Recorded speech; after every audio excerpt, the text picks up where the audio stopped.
women and their safety is not just the industry issue, it's any woman at workplace issue. We take this very seriously, and like I said, a lot of women have to now lead so that a lot of women can join forces. You see, we have to change the agency from men to women and equalize the agency. A lot of places we need women on the top. It is up to men. The responsibility is on men, the onus is on men to take the initiative to ensure that this equality and safety is maintained. I think it's about time we own up and we look at safety in the eye. Ekta, be it television, OTT or films, you've been a force to reckon with. And of course, women empowerment, with your films, you've spread out that message. Kareena, now that you are also turning a producer, in light of the Hema Justice Committee report, both of you, how do you ensure there's a safe environment for women on set, and what's your take on the same? I think I'll take this. Women and their safety is not just the industry issue, it's any woman at workplace issue. And we take this very seriously.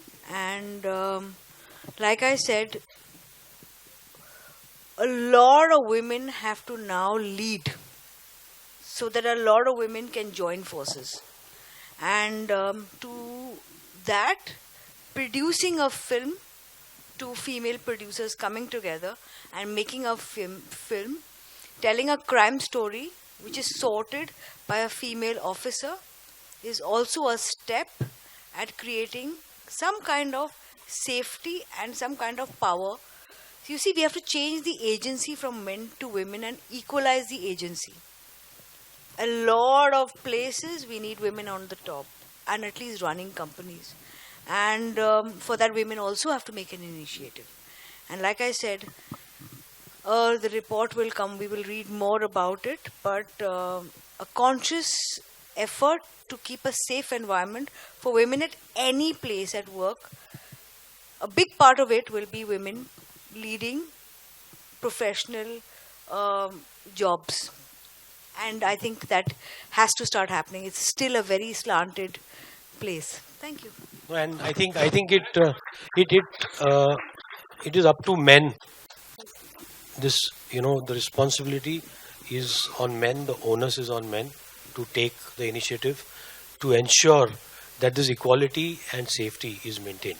I think it's about time we own up and we look at safety in the eye.